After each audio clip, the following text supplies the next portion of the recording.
Karena dalam hadis dikatakan sesungguhnya Allah akan menolong agama ini dengan orang-orang lemahnya. Dengan apa? Dengan kesolehannya, dengan keikhlasannya, dengan apa?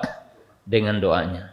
Maka kita berkumpul di dunia ini dalam amal soleh, insya Allah Allah Ta'ala akan mengumpulkan kita nanti di surganya.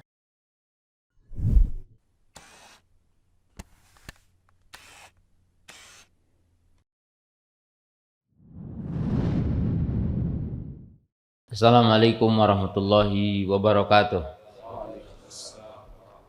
Alhamdulillah hamdan katsiran thayyiban mubarakan fi kama yuhibbu rabbuna wa yardah. Asyhadu an la ilaha illallah wahdahu la syarikalah wa asyhadu anna Muhammadan abduhu wa rasuluh.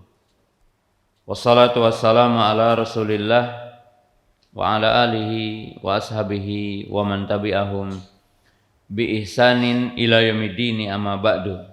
Ya ayyuhalladzina amanu taqullaha haqqa tuqatih wa la tamutunna illa wa antum muslimun. Kaum muslimin, para jamaah, para penuntut ilmu yang dimuliakan Allah Subhanahu wa taala. Alhamdulillah pada kesempatan pagi yang berbahagia ini dengan izin dan qudrat dari Allah Subhanahu wa taala kita kembali dapat berkumpul di majelis ilmu. Dan pagi hari ini insyaallah adalah pertemuan terakhir di safar yang mulia ini untuk di kota Banjarmasin. Kita membahas dengan berbagai judul, dari mulai ilmu, kemudian tentang manhaj, kemudian malam tadi kita membahas bersama dengan ahlul iman.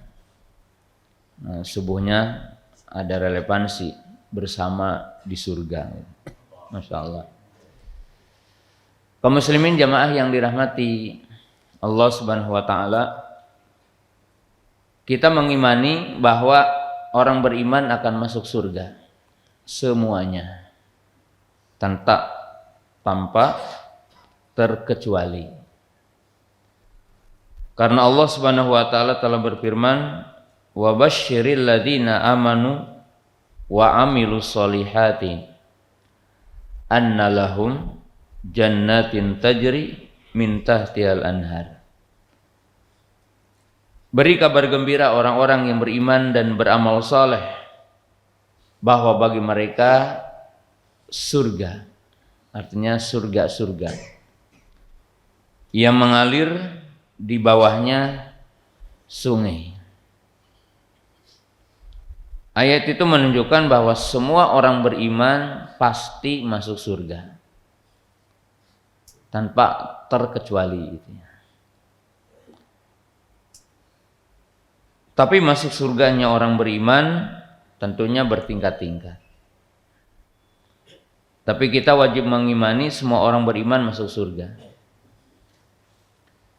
Surga di dalamnya berbeda-beda keutamaannya. Dan surga yang Allah Ta'ala sediakan bagi orang-orang beriman dengan keimanan yang berbeda-beda, itu ada 4 surga. Dengan dalil yang ada dalam surah Ar-Rahman, waliman khafa maqama rabbih jannatan wa min dunihima jannatan. Jadi ada 2 surga, kemudian berikutnya lagi ada 2 surga. 2 surga yang pertama adalah untuk as-sabiqun as-sabiqun, yaitu orang-orang mukmin yang selalu terdahulu dalam setiap kebaikan. Dan 2 surga berikutnya adalah untuk ashabul yamin, yaitu orang yang pertengahan. Dan surga ini memiliki 8 pintu, di mana pintu-pintu itu berkaitan dengan amal kita. Wasiqal ladzina taqaw rabbahum ila jannati zumara hatta idza ja'uha wa futihat abwabuha wa qala lahum khazanatuha salamun alaikum tibtum fadkhuluha khalidin. Dan orang-orang yang bertakwa itu akan dipanggil ke surga. Artinya orang-orang bertakwa dari arasatil qiyamah dipanggil ke surga dan berbondong-bondong nanti. Sehingga tatkala sampai maka dibukakanlah pintu-pintu surga. Dan pintu-pintu surga dijaga oleh para malaikat dan memberikan kata selamat. Salamun alaikum. Dan pintu surga itu ada 8. Sebagaimana Nabi SAW mengatakan, inna fil jannati samaniyata abwabin.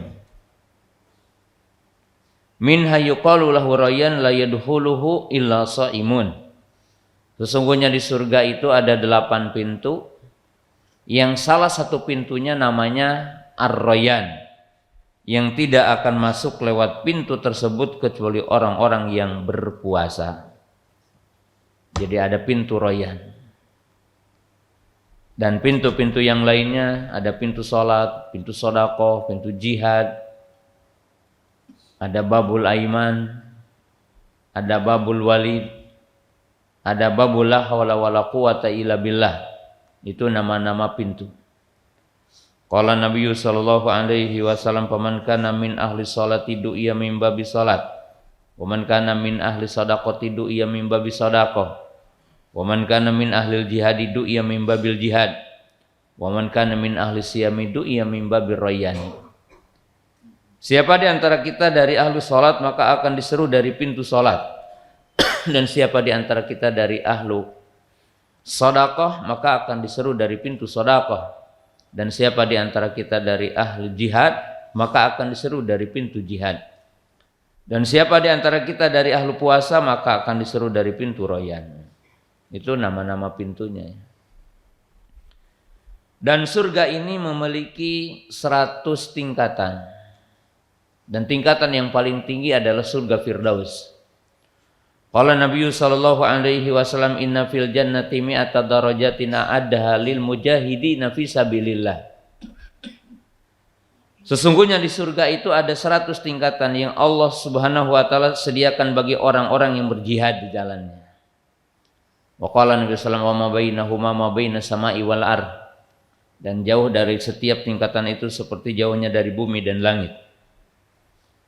Dalam riwayat yang lain dikatakan likulli darajatin mi'atu darajah.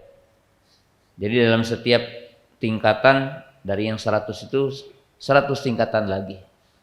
Berarti banyak tingkatannya. Tapi tingkatan yang paling mulia adalah surga Firdaus. Qala Nabi sallallahu alaihi wasallam, idza sa'altumullaha fasaluhu firdausa fa innahu a'lal jannah. Nabi SAW mengatakan kalau kamu akan meminta kepada Allah maka mintalah surga Firdaus. Karena ia adalah merupakan surga yang paling tinggi. Jadi kaum muslimin jemaah yang dirahmati Allah Ta'ala, ini surga. Dan surga ini disediakan bagi orang-orang yang beriman, bagi orang-orang yang bertakwa, bagi semuanya. Orang-orang yang beriman dan bertakwa. Allah Subhanahu wa taala berfirman, innal ladzina qalu rabbuna Allah tsumma istaqamu tatanazzalu alaihimul malaikatu alla takhafu wa la tahzanu wa abshiru bil jannati allati kuntum tu'adun. Nahnu awliya'ukum fil hayatid dunya wa fil akhirah wa lakum fiha ma tashtahi anfusukum wa lakum fiha ma tad'un nuzulam min ghafurir rahim. Sesungguhnya orang-orang yang berkata Rabb kami adalah Allah, kemudian mereka beristiqomah, artinya melaksanakan tuntutan dari tuntutan tauhid, melaksanakan ibadah kepada Allah, istiqomah, maka para malaikat akan memberikan kabar gembira ketika apa? Ketika sakratul maut, ketika kita berada di alam kubur. Mereka mengatakan janganlah kamu bersedih, ya, dan janganlah kamu takut dengan apa yang tinggalkan. Dan mereka diberi kabar gembira oleh Allah Subhanahu wa taala, yaitu surga. Surga yang disediakan, yang di dalamnya apa-apa yang kita inginkan ada. Jadi kalau kita hari ini tidak mendapatkan bagian dari kenikmatan-kenikmatan dunia, maka Allah akan memberi bagi kita semua kenikmatan. Dan kenikmatan-kenikmatan yang kita rasakan tidak akan sebanding dengan semua kenikmatan yang ada di surga. Maka kata Abdullah bin Abbas radhiyallahu taala anhuma, semua apa yang di surga kalau dibandingkan di dunia ini hanya nama. Karena apa yang kita akan dapatkan di sana lebih agung gitu. Allah Subhanahu wa taala memberikan surga itu yang mana ornamennya berbeda. Jannatani min dhahabin aniyatuhuma wa ma fiha wa jannatani min fiddatin aniyatuhuma wa ma fiha. Dua surga terbuat dari emas ornamennya, pintu-pintunya, jendela-jendelanya, ya, cerek-cereknya, gelas-gelasnya. Makanya orang yang minum dan makan di bezana emas dan perak, maka akan diharamkan nanti yaumul qiyamah. Tapi orang beriman yang menjaga larangan-larangan Allah Subhanahu wa taala akan dijaga oleh Allah Subhanahu wa taala. Dan ini surga. Dua surga lagi dari perak, semua ornamennya. Dan Allah Subhanahu wa taala menyediakan 4 sungai. Yang sungai itu merupakan kenikmatan semua bagi kita. Allah berfirman dalam surah Muhammad ayat 15, Masalul jannati wa'idal muttaqun masalul jannati allati wa'ida al muttaqun fiha anharun min ma'in ghairi asinin wa anharun min labanin lam yataghayyar ta'mu wa anharun min khamrin ladatil syaribin wa anharun min asalin musaffa. Jadi sungai disediakan oleh Allah Subhanahu wa taala mengalir, ya. Sungai yang isinya madu, ya. Sungai yang isinya khamr tapi tidak memabukkan. Sungai yang isinya susu tidak pernah berubah rasa, berubah warnanya, dan sungai air biasa, air yang menyejukkan.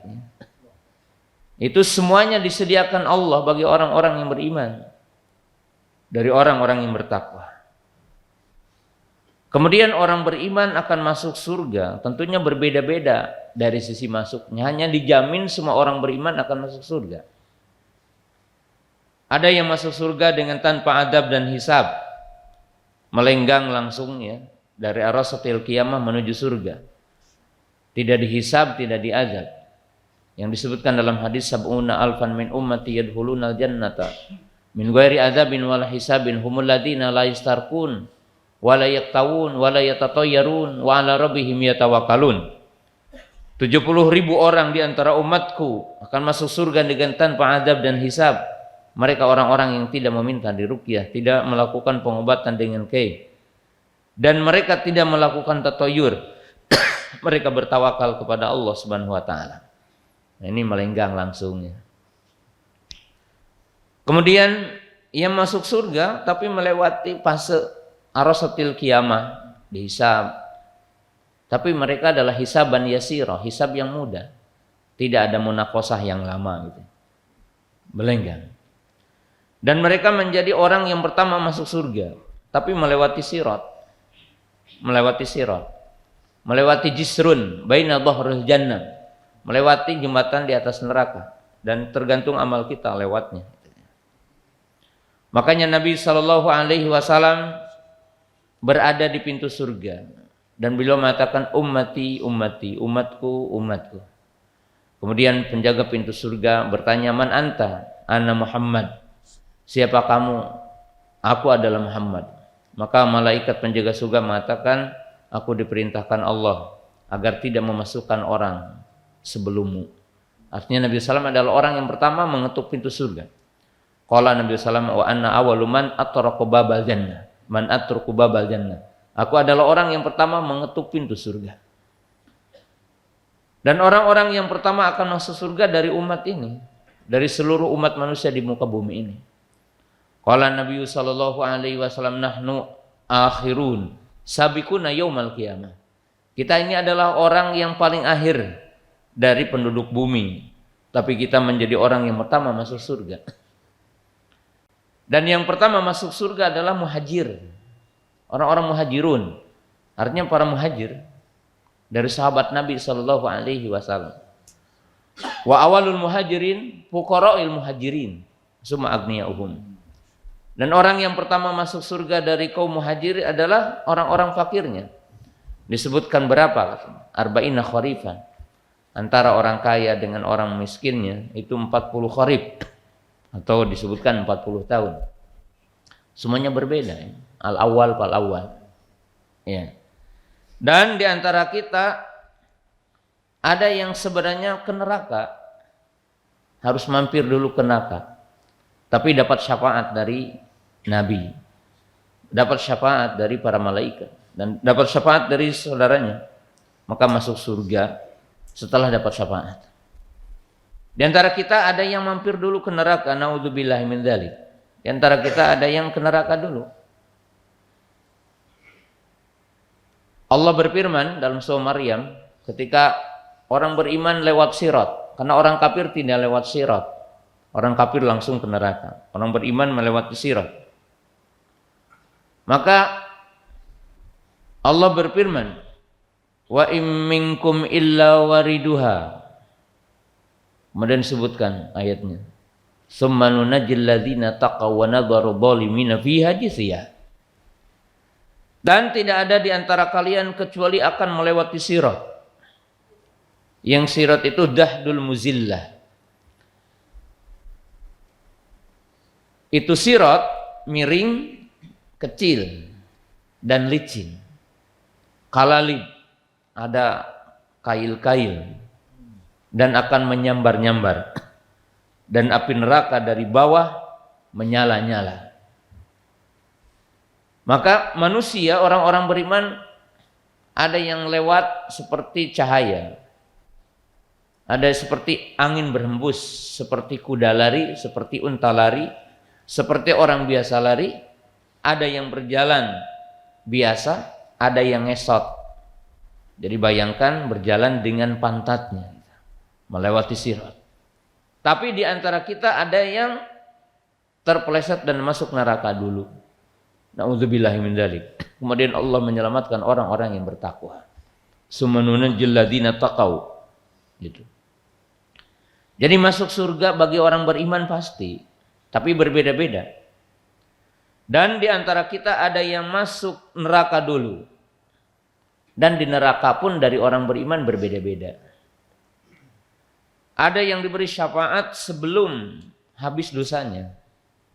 Ima karunia Allah berupa pengampunan, atau syafaat dari malaikat, syafaat dari para nabi, syafaat dari sesama muslim. Kemudian ada orang yang paling akhir masuk surga dari orang beriman ini, dari ahlu tauhid, yang disebutkan di dalam hadis yang panjang, dia telah hitam kelam bagikan belanga yang telah terbakar lama gitu. Kalau bahasa orang Jawa Barat mah udah renghek gitu. Udah hitam kelam, udah gosong. Kemudian mereka dikeluarkan dari neraka dan tidak dimasukkan langsung ke surga, tetapi mereka dicuci di Nahrul Hayat yang merubah kulit dan wajahnya. Karena di neraka itu tidak ada yang jelek. Ya. Semuanya ganteng, maka dirubah wajahnya. Setelah mereka hitam gosong. Dan di antara kita ada yang dinamakan Ashabul A'raf, orang yang ada di dua tepi. Hari-hari diperlihatkan ke neraka dan hari-hari dia diperlihatkan ke surga, tapi belum masuk surga. Dan orang ini yang disebutkan dalam hadis melakukan nego dengan Allah.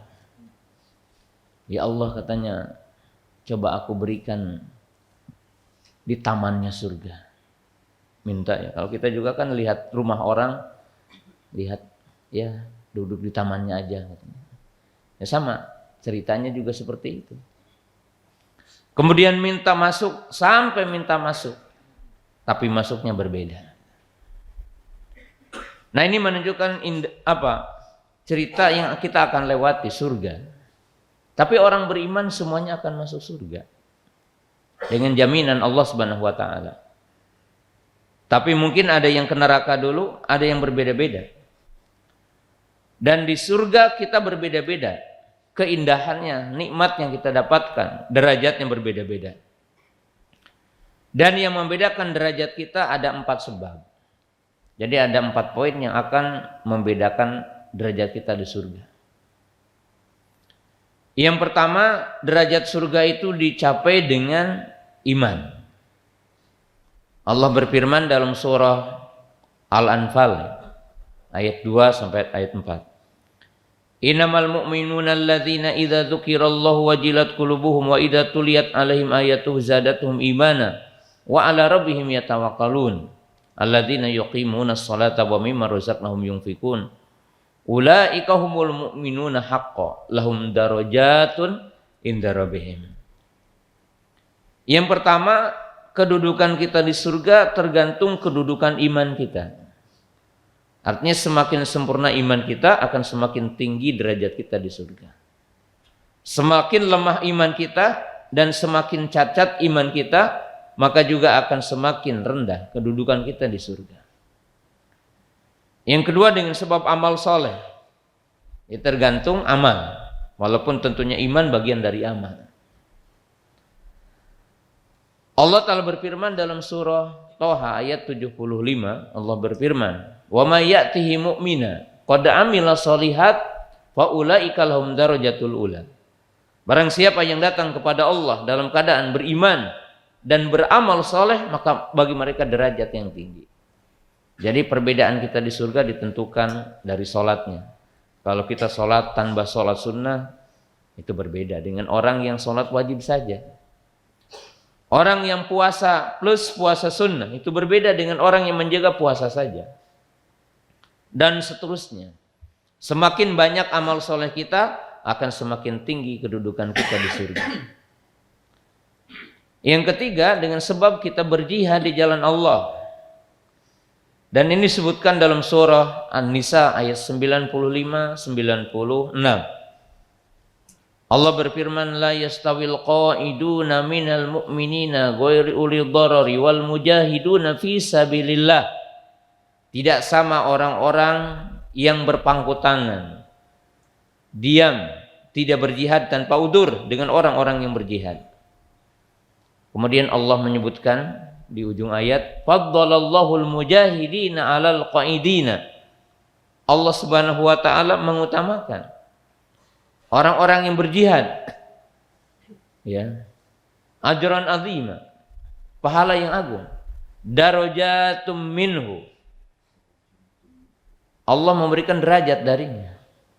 Tinggi. Dan jihad ini kan ada 13 tingkatan jihad. Kalau antum menyempurnakan 13 tingkatan jihad, maka berarti kedudukannya agung di surga. Jihad melawan hawa nafsu ada 4 tingkatan. Mencari ilmu, mengamalkan, mendakwahkan, dan sabar. Jihad melawan syaitan dengan 2. Pertama, jihad melawan syubhat dengan ilmu dan yakin.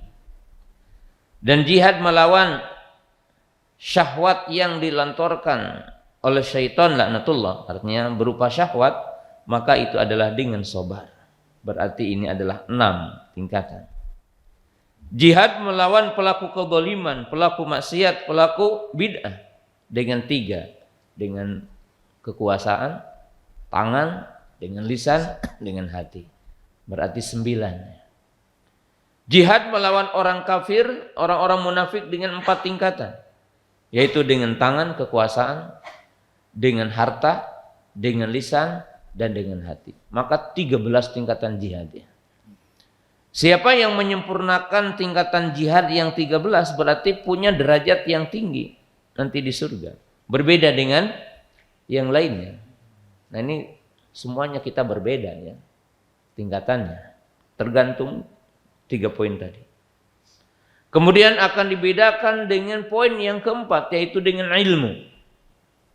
Allah berfirman, yarfa'illahu alladhina amanu minkum waladhina utul ilma darajat. Wa qala Nabi sallallahu alaihi wasallam, Wa qala Allah Ta'ala aidan, Allah Ta'ala berfirman di ayat yang lain, narfa'u darajati man nasya. Qala Imam Malik ay bil ilmi. Jadi dibedakan dengan ilmu. Hanya saja teman-teman yang dimuliakan Allah Subhanahu wa taala, perlu dicatat di bagian terakhir di sini apa? Yang 3 kembali kepada yang 1. Artinya iman yang benar, iman yang berdasarkan ilmu. Amal dinamakan amal soleh adalah amal yang berdasarkan ilmu.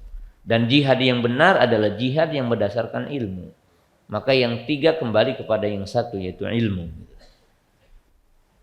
Dan teman-teman yang dimuliakan Allah Subhanahu wa taala, ya sangat indah sekali ilmu mengangkat derajat kita. Lihat, kalau antum dengan semua orang di sini wudunya sama. Wudunya sama dengan wudunya ustadz. Dan ustadznya adalah wudunya sama dengan wudunya Nabi SAW. Tapi akan berbeda pahalanya antara wudunya ustadz dengan wudunya orang awam. Kenapa? Dengan ilmu.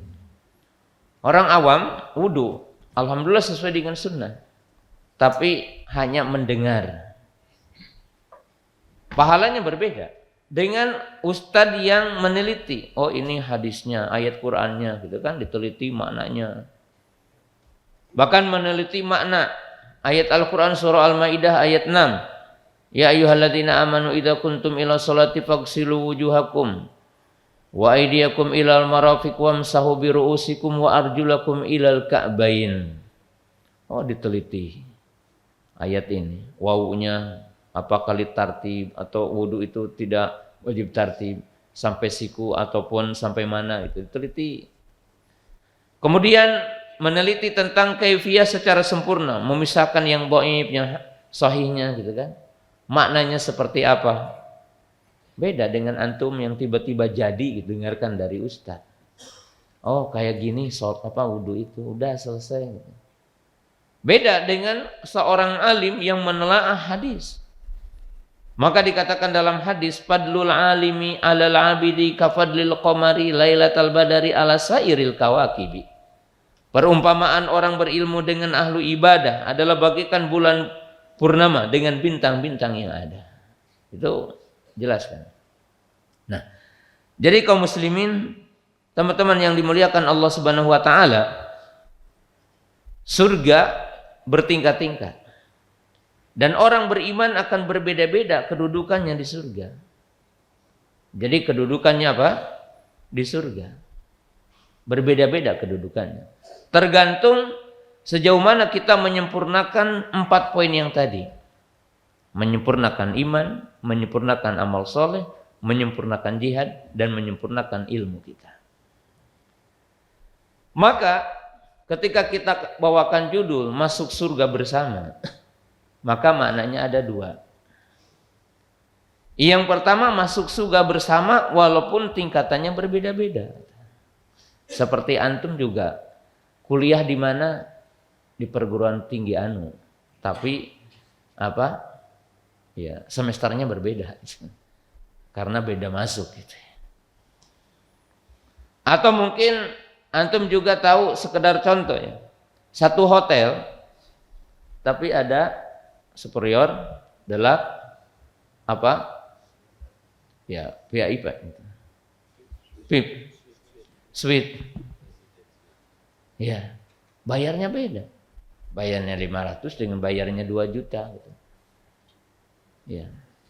Fasilitasnya juga apa? Berbeda. Jadi mungkin kita masuk surga bersama, tapi derajatnya apa? Berbeda. Yaitu derajat yang berbeda. Yang kedua, kita masuk surga bersama plus derajatnya apa? Sama. Dan ini mungkin yang dicari setiap orang. Karena mungkin nanti juga suami berbeda dengan istrinya, tingkatannya. Istrinya mungkin bisa lebih derajatnya tinggi dari suaminya, atau suaminya lebih tinggi dari istrinya. Anaknya lebih tinggi daripada bapaknya, atau bapaknya lebih tinggi dari anaknya. Dan kita juga berteman ya, di dunia berteman dekat, tapi di surga beda beda tempat, beda derajat, itu terjadi. Nah, hanya Allah Subhanahu wa taala mengisyaratkan bahwa nanti yaumul qiyamah pun bisa kita saling memanggil satu dengan yang lainnya. Saling memanggil ya. Karena orang beriman nanti akan berbeda-beda ornamennya surga gitu ya. Kemudian nanti akan saling memanggil dan saling mengangkat satu dengan yang lainnya. Allah berfirman dalam potongan ayat yang tadi saya bacakan, itu malam Ustaz ya. Allah berfirman, Al-akhila'u yawma idzin ba'dhum li ba'din aduwwun illal muttaqin. Ya ibadi la khaufun 'alaikumul yawma wa la antum tahzanun. Alladzina amanu bi ayatina wa kanu muslimin. Udkhulul jannata antum wa azwajukum tuhbarun. Pertemanan di dunia, kata Allah, mungkin hari ini yaumul qiyamah akan menjadi musuh, kecuali di dunia ini berteman dengan takwa. Maka Allah akan mengumpulkannya nanti yaumul qiyamah. Jadi orang bertakwa akan berkumpul. Kemudian mereka diberikan kabar gembira, wahai hambaku, sekarang tidak ada lagi rasa takut. Jadi kalau antum bertanya, ya, kapan hilang rasa takut? Hilang rasa takut secara sempurna adalah nanti yaumul qiyamah, setelah kita menginjakan kaki di surga. Kalau di sini kita masih akan ada. Bahkan Allah menciptakan rasa takut dalam hati kita, hatta urusan dunia. Karena udah jadi tabiat. Kemudian wala antum tahzanun, tidak ada lagi kesedihan. Enggak ada lagi kesedihan. Makanya dalam ayat yang tadi, innal ladzina qalu rabbuna Allah tsumma istaqamu tatanazzalu alaihil malaikatu alla takhafu wa la tahzanu. Enggak ada lagi sedih. Bahkan tidak ada lagi gundah nanti di sana, tidak ada lagi gundah. Tidak ada lagi juga iri dan dengki nanti di sana, udah enggak ada. Kan kalau kita di sini sekarang lihat teman kita punya mobil, kita ini gundah gitu. Orang lain bertambah ininya, gundah. Kalau kita di dunia, tapi nanti yaumul qiyamah tidak ada. Kemudian Allah berfirman dalam ayat yang lain, Jannatu adnin yadkhulunaha wa man salaha min abaihim wa azwajihim wa dzurriyyatihim wal malaikatu yadkhuluna alaihim min kulli babin. Surga Aden mereka akan masuk. Siapa? Orang-orang beriman. Dengan siapa? Ya, bersama siapa? Bersama bapak, bersama istri, bersama keturunan. Jadi dalam ayat ini memang disebutkan oleh Allah Subhanahu wa taala akan adanya kebersamaan. Disebutkan oleh Allah taala kebersamaan itu satu kebersamaan tanpa menyebutkan tentang nasab. Jadi kebersamaan semua orang beriman di surga. Tapi Allah Subhanahu wa taala merinci kebersamaan relasi. Ya kalau kita di dunia punya relasi kerja, relasi dagang, relasi apa aja, duduk, dakwah gitu ya. Bahkan kita mungkin sering kumpul gitu ya. Karena nanti pada yaumul qiyamah kalau kita suka berteman, tiba-tiba mungkin si anu mana ya? Biasanya kita setiap hari salaman, gitu, sholat bersama. Di mana? Oh katanya ternyata beda apartemennya, beda surganya. Maka dicari. Ya nanti akan diberi syafaat. Kalau dia di bawah diberi syafaat, minta kepada Allah, itu teman saya di dunia. Ya dipanggil. Inilah yang malam dikatakan nikmat kebersamaan. Kemudian yang kedua yaitu disebutkan kebersamaan dalam nasab. Di sini disebutkan bapak, istri, keturunan. Walaupun mungkin satu keturunan masuk surga, tapi ornamennya berbeda ataupun tempatnya berbeda. maka nanti akan dipanggil, saling memanggil satu dengan yang lain. Allah berfirman dalam ayat yang lain, walladzina amanu wa taba'atuhum dzurriyyatuhum biimanin alhaqna bihim dzurriyyatahum wa ma alatnahum min amalihim min syai' kullu imri'in bima kasaba rahin. Orang beriman dan diikuti keimanannya oleh keturunannya, oleh generasi berikutnya. Maka ini dua sisi. Catat dengan baik ya. Maka semua amal soleh keturunan itu akan dijadikan amal soleh pendahulunya. Jadi saya tadi malam mengatakan kalau kita punya anak 10, punya anak 5, maka semua kebaikan anak itu akan dijadikan bagian dari amal soleh kita. Ya, makanya jangan mengeluh kepada orang lain tentang anak. Jangan ya. Dan jangan pernah kita lalai tentang anak, karena itu adalah amal kita. Amal kita disertakan. Dan tidak hanya kalau keturunan. Orang alim yang mengajarkan ilmu kepada 10 orang, 10 orang mengajarkan ke 100 orang, 100 orang mengajarkan ke 1000 orang.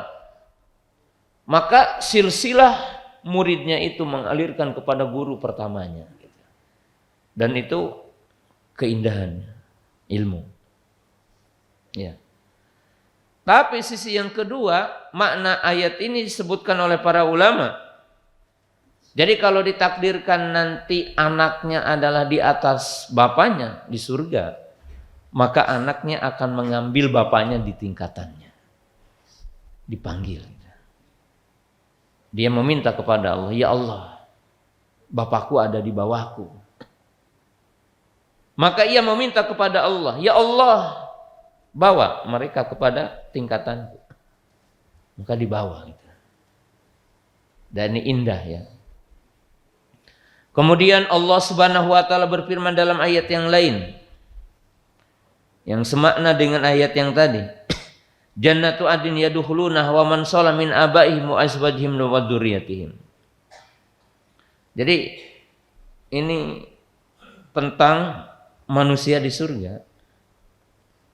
Kita dengan orang-orang yang bersama dengan kita.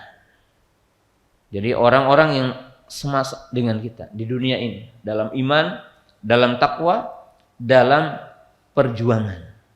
Jadi dalam satu perjuangan. Sehingga disebutkan dalam sebuah hadis, yaitu Abdullah bin Abbas meriwayatkan, idza dakhala ar-rajulu al-jannata sa'ala an abawayhi wa zaujatihi wa waladihi wa yuqalu innahum lam yablughu darajatak wa amalak fa yaqulu ya rabbi qad alim li wa lahum fayu'mar bi ilkahi bihi. Jadi riwayat ini menunjukkan ya, disebutkan bahwa seseorang masuk surga. Kemudian ia bertanya tentang bapaknya, bertanya tentang istrinya, bertanya tentang anaknya. Kenapa nggak ada di sini gitu? Kenapa tidak ada di sampingku? Padahal dulu saya itu dengan bapak saya, dengan istri saya, dan dengan anak-anak saya. Maka dijawab mereka tidak setingkat amalannya dengan amalannya. Jadi menunjukkan di sini bahwa derajat itu ditentukan dengan amal kita. Maka akhirnya ia meminta kepada Allah untuk apa? Untuk dinaikkan kedudukan di surganya. Maka Allah memerintahkan malaikat untuk mengasih tahu dipindahkan derajat surganya. Jadi jamaah yang dirahmati Allah Subhanahu wa taala, maka ciptakanlah persaudaraan di dunia ini. Buat persaudaraan di dunia ini. Ciptakan mawaddah warahmah di dunia ini. Tapi dalam iman, dalam takwa. Yang tentunya orang-orang beriman juga akan diberikan hati oleh Allah Subhanahu wa taala nanti yaumul qiyamah untuk memanggil temannya. satu dengan yang lainnya. Dan itu keutamaan katanya. Tidak ada kenikmatan yang sangat besar dari kenikmatan yang akan didapatkan nanti yaumul qiyamah kecuali salah satunya adalah memberi syafaat kepada temannya. Jadi di antara nikmat surga adalah nikmat memberikan syafaat kepada temannya dan Allah meridhoinya. Karena tidak semua permintaan kita juga diberikan nanti yaumul qiyamah, karena syafaat itu hak prerogatif Allah. Walillahi syafa'atu jami'ah, dan bagi Allah semuanya syafaat. Illa liman irtada, illa liman adzina, kecuali yang Allah ridhoi dan Allah izinkan. Antum meminta kepada Allah, ya Allah, ya, keluarkan saudaraku dari neraka. Kalau Allah tidak meridhoi, tidak akan jadi. Ya Allah, angkat derajatnya dengan derajatku. Kalau Allah tidak menghendaki, ya tidak juga. Maka disebutkan oleh para ulama, salah satu nikmat nanti yaumul qiyamah di surga adalah, salah satunya adalah tadi, menaikkan derajat. Sesuatu yang harus kita pahami bersama para jamaah yang dimuliakan Allah Subhanahu wa taala. Saya sering menyampaikan ini karena agar kita itu sadar dengan anak, ya. Sadar dengan anak kita. Ya. Makanya untuk para bapak khusus, ya. Kalau para ibu kan udah dengan anak. Kalau antum baca Quran, baca dari surah Al-Fatihah sampai Qul a'udzu binnas, ya. Disebutkan 17 kali dialog bapak dengan dialog orang tua dengan anak. Jadi 17 kisah dalam Quran itu dialog orang tua dengan anak. Tapi yang uniknya itu adalah 14 kali bapak dengan anak. Dan bentuknya bukan ceramah, ya, dalam kisah itu. Bentuknya itu dialog. Kalau dialog itu dua arah gitu, ya. Anak merasa dihargai, anak merasa ditempatkan, anak merasa didengar gitu. Jangan gini, pulang-pulang kerja, mana hafalan kamu? Udah salat belum? Ya. Anak itu baru aja bernapas, ya, dengan semua kalimat itu. Tidak pernah kita bertanya, dialog. Padahal dalam Al-Quran itu dialog. Dan dialog itu bahkan Nabi Ibrahim udah tahu itu wahyu. Dan pasti wajib dikerjakan, namanya wahyu. Tapi masih bertanya kepada Nabi Ibrahim. Maaf, kepada Nabi Ismail. Pandur madza taro, katanya. Aku bermimpi bahwa aku diperintahkan untuk menyembelihmu. Coba, apa pendapatmu, katanya. Itu masih dialog gitu. Maka orang tua itu harus bisa hadir dengan anak gitu. Harus bisa hadir dengan anak gitu. Para bapak yang dimuliakan Allah Ta'ala, ini untuk memberikan nasihat, ya. Jadi kalau antum dengan anak, sekarang anak ini udah full day, belajar dari jam 7 sampai jam 4 umumnya, atau jam 2. Sebagian anak kita adalah boarding. Ya, ketika ke rumah jangan didoktrin lagi materi gitu, ya. Ketika antum ke rumah duduk, ya, berikan pengajaran skill hidup. Cara berkomunikasi, cara berbicara, cara masak. Kalau ibu-ibu gitu, ya, ajarin anak mencuci, ajarin anak nyapu gitu kan. Skill hidup. Plus budi pekerti, akhlak. Akhlak juga bukan dengan ceramah, ya, tunjukkan aja kita bagaimana ngomong dengan istri, bahasa yang baik, anak akan merekam kita. Ajak bermain dengan edukasi.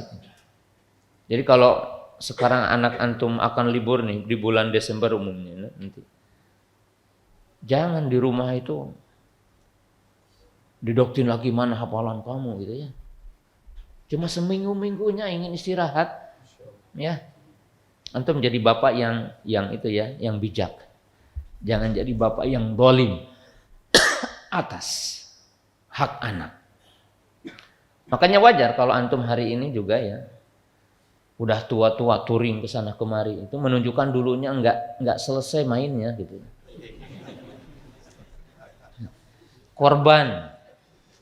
Korban sebagian orang tua antum itu.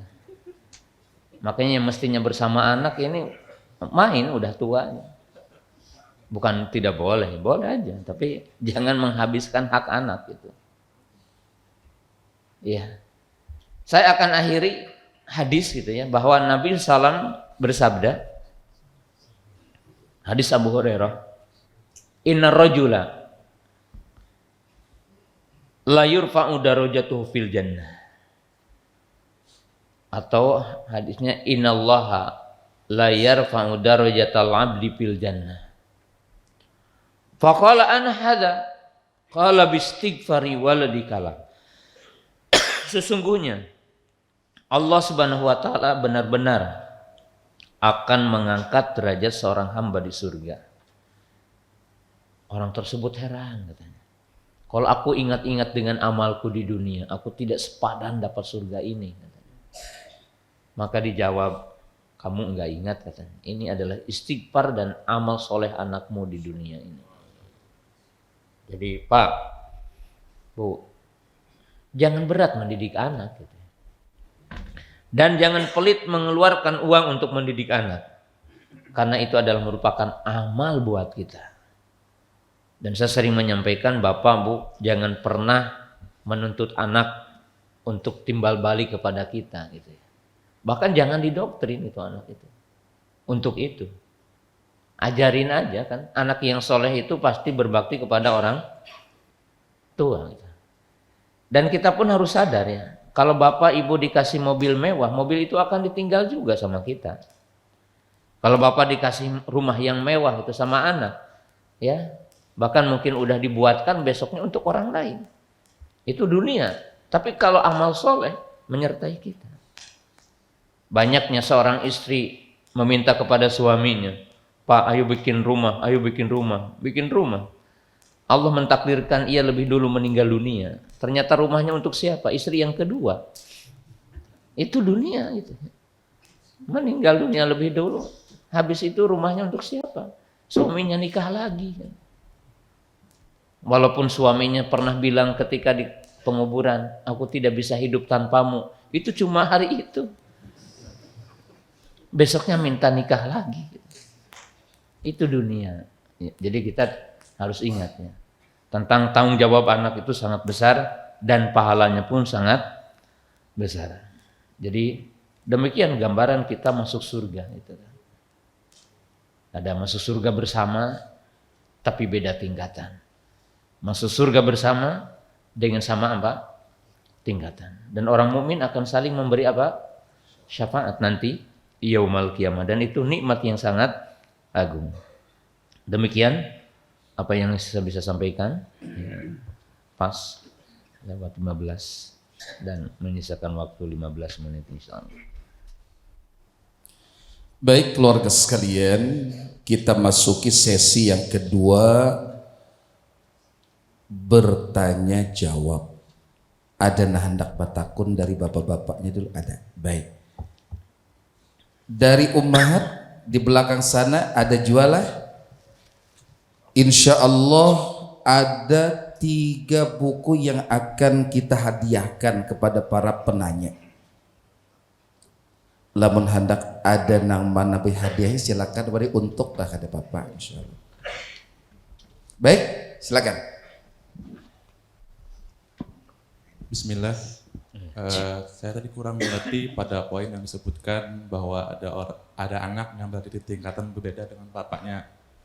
Apakah artinya apabila mereka berbeda tingkatan, mereka tidak bisa saling bertemu di surga dan harus meminta terlebih dahulu kepada Allah agar disamakan tingkatannya? Syukran. Iya. Kalau bertemu bisa bertemu, tapi kalau satu tingkatan tidak mesti. Karena akan saling berziarah nanti satu kepada yang lainnya. Tapi kalau satu tingkatan bisa satu tingkatan dengan izin Allah ketika saudaranya itu memberikan syafaat kepada saudaranya. Ya.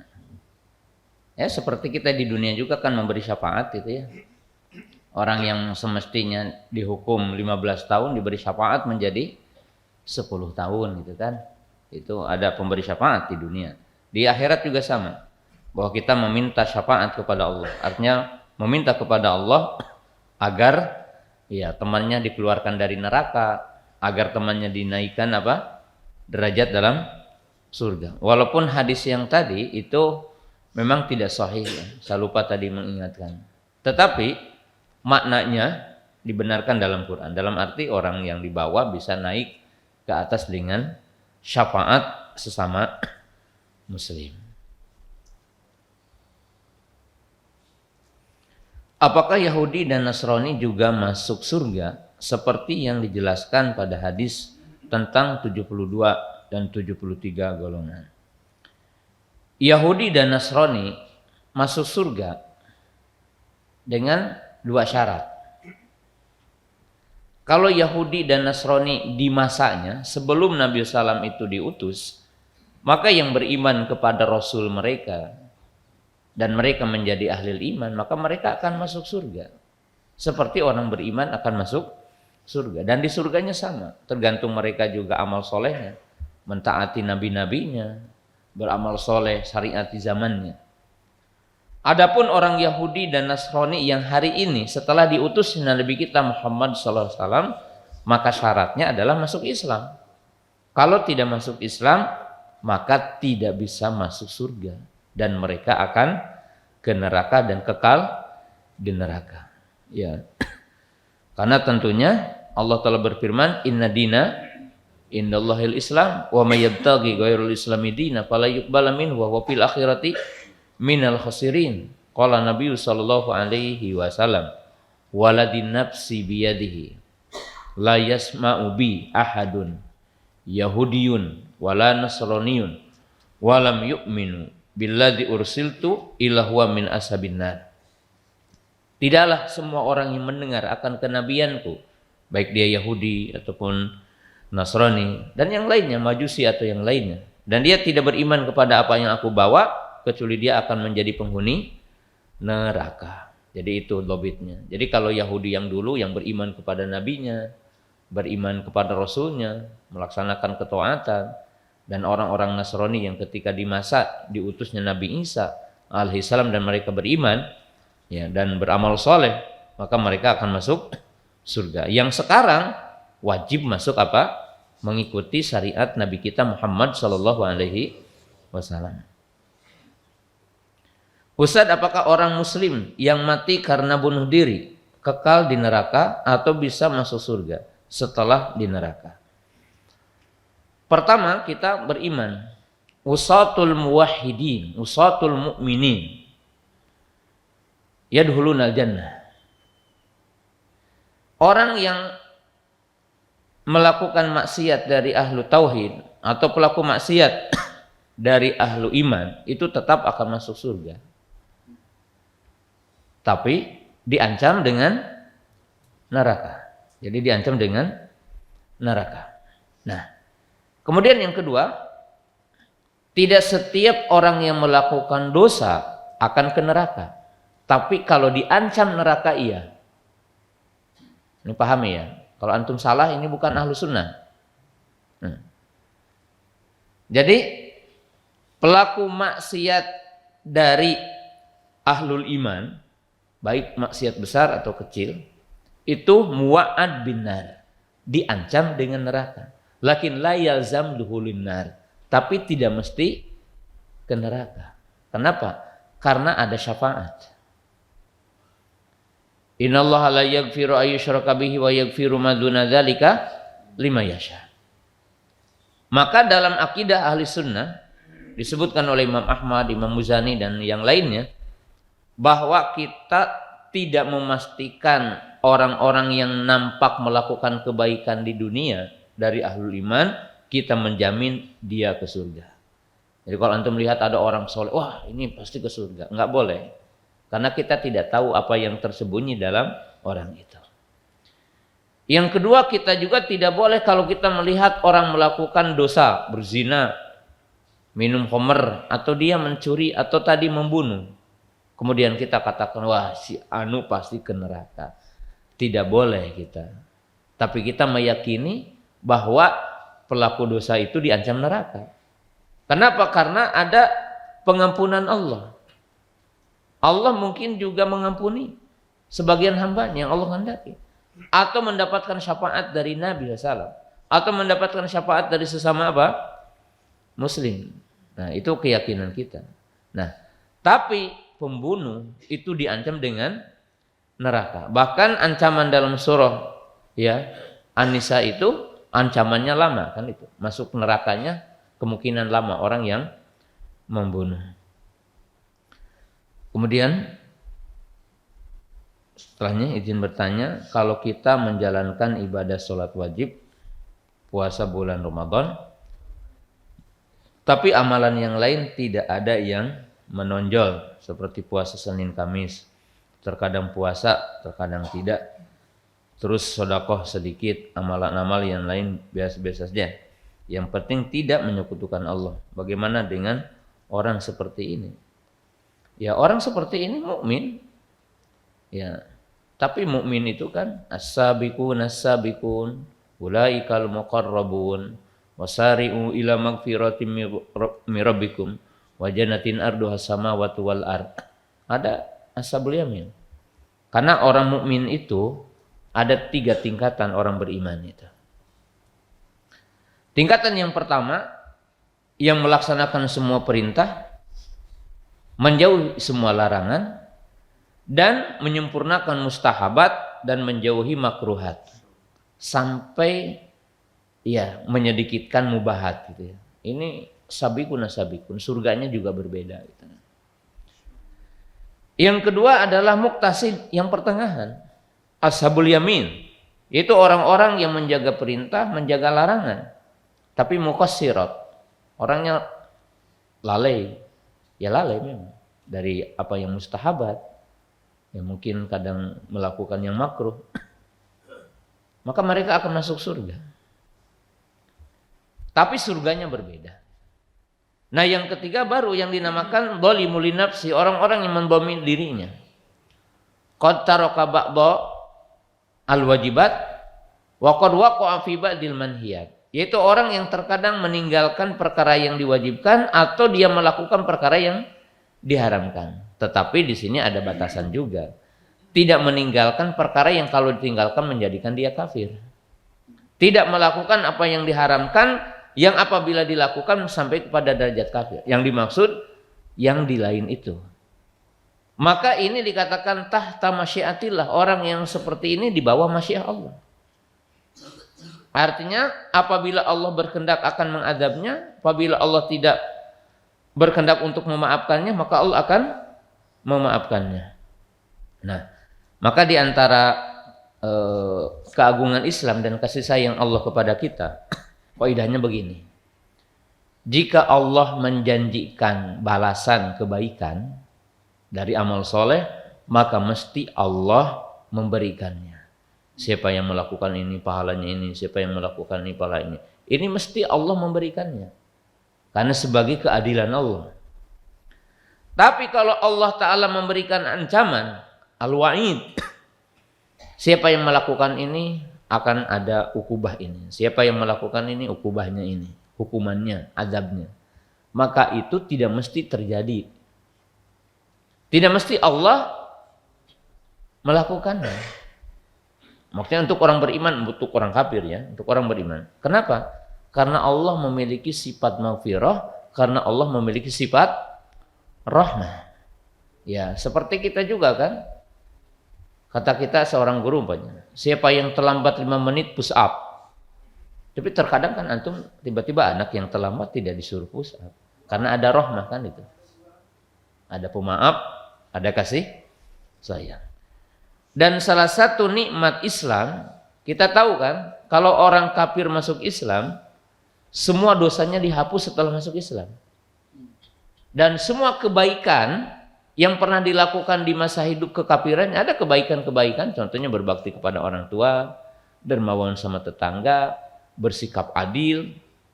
Adil yang diakui, dalam arti bukan adil sisi lainnya, adil yang diakui oleh manusia. Ya.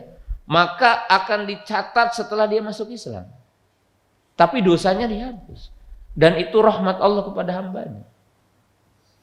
Karena Allah itu memiliki sifat ghadab, Allah itu murka, tapi Allah memiliki sifat rahmat.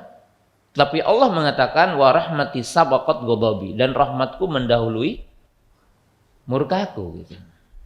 Jadi ini berupa kasih sayang Allah kepada kita. Dan inilah yang mewajibkan bagi kita bersyukur kepada Allah ya. Mewajibkan kita untuk tunduk kepada Allah karena Allah itu Maha Pengasih, Maha Penyayang kepada hambanya. Bahkan dalam hadis Nabi SAW mengatakan, ketika Allah menganjurkan kita untuk bertaubat, sampai disebutkan dalam hadis, kalau kita tidak bertaubat maka Allah akan menciptakan hamba-hambanya yang berdosa, kemudian dia bertaubat kepadanya.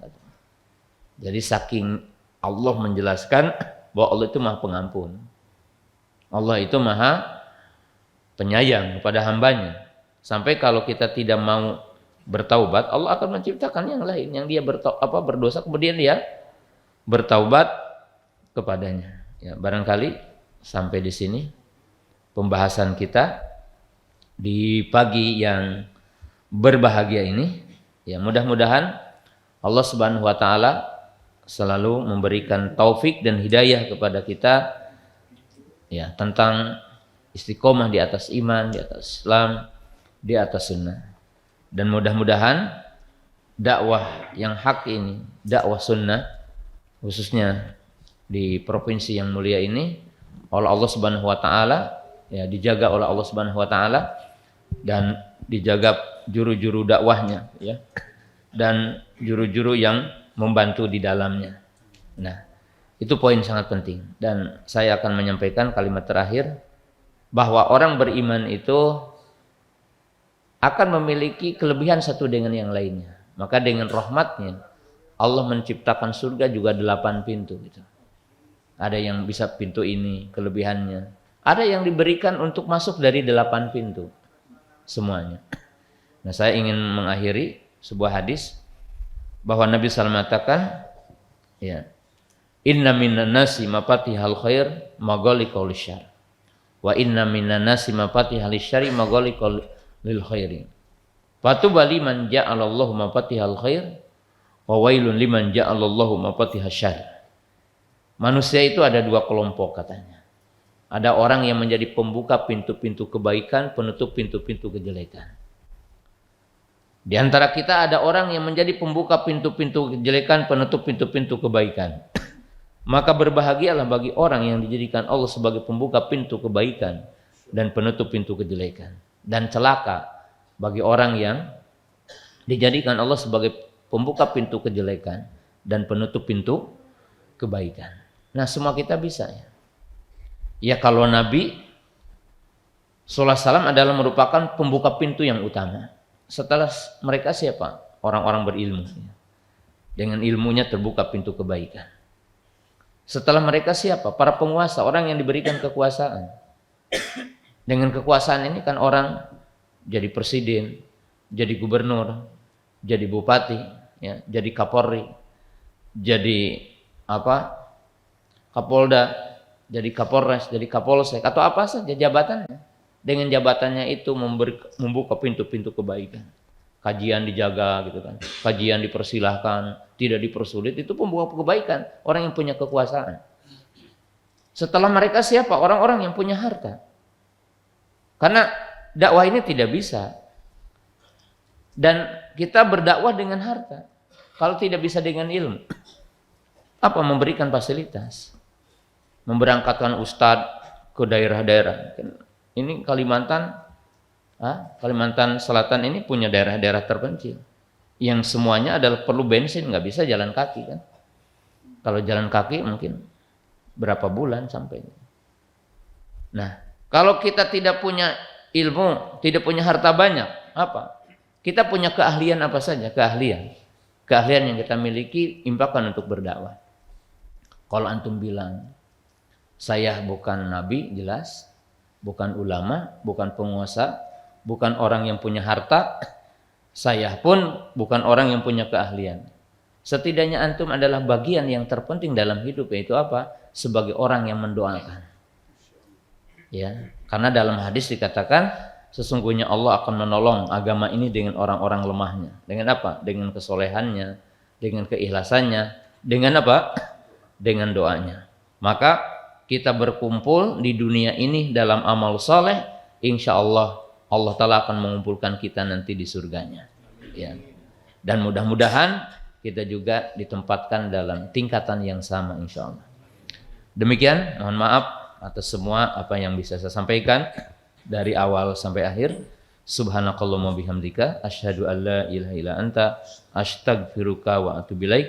Assalamualaikum warahmatullahi wabarakatuh. Terima kasih. Jazakumullah khairan wa barakallahu fikum. Video ini dibuat atas partisipasi dari donasi Anda. Semoga menjadi amal jariah bagi Anda semuanya.